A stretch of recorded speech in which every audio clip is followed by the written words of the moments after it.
इस दुनिया में हम दो चीजों के बीच फंसे हुए हैं, माया और ब्रह्म तत्व। ये दोनों बातें जो अक्सर रहस्य में छुपी होती हैं, असलियत और उसमें हमारी जगह को समझने की कुंजी है।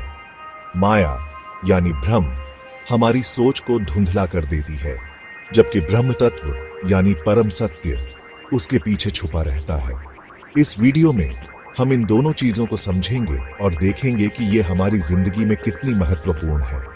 माया और ब्रह्म तत्व को समझकर हम खुद को खोजने का सफर शुरू करते हैं, भ्रम के अंधेरे से सच्चाई की रोशनी की ओर। ये सिर्फ दिमागी कसरत नहीं है, ये एक गहरी आध्यात्मिक खोज है जो हमारी जिंदगी बदल सकती है।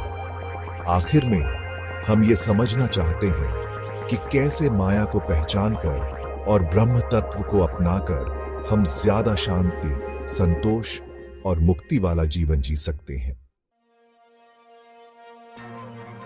माया, सीधे शब्दों में कहें तो भ्रम है। ये एक ऐसा पर्दा है जो असलियत को छुपा लेता है, जिससे हम दुनिया को द्वैत, अलगाव और अस्थायित्व के नजरिए से देखते हैं। एक जादूगर के शो के बारे में सोचो। हम चीजों को गायब होते, फिर से प्रकट होते और बदलते हुए देखते हैं, लेकिन हम जानते हैं कि यह सिर्फ एक भ्रम है जो चतुराई से बनाया गया है। इसी तरह माया हमारी सोच को प्रभावित करती है, जिससे हमें लगता है कि भौतिक दुनिया ही एकमात्र सच्चाई है। हम धन, दौलत, रिश्तों और अनुभवों से जुड़ जाते हैं, उस गहरे सत्य से अनजान रहते हैं जो इन सबसे परे है। माया के इस भ्रम से जुड़ाव दुख, असंतोष और एक अधूरापन लाता है। माया के विपरीत ब्रह्म तत्व है, जो परम सत्य, शाश्वत वास्तविकता है। ये वो अपरिवर्तनशील, सर्वव्यापी चेतना है जो निरंतर बदलती हुई इस दुनिया के नीचे है। अगर माया लहर है तो ब्रह्म तत्व सागर है। अगर माया नृत्य है तो ब्रह्म तत्व नर्तक है। यही वो स्रोत है जहां से सब कुछ उत्पन्न होता है, जिस पर माया का खेल चलता है। ब्रह्म तत्व हमसे अलग नहीं है, ये हमारा असली स्वरूप है। ये एकता और सबके जुड़े होने का अनुभव है जो भ्रम की दुनिया की सीमाओं से परे है।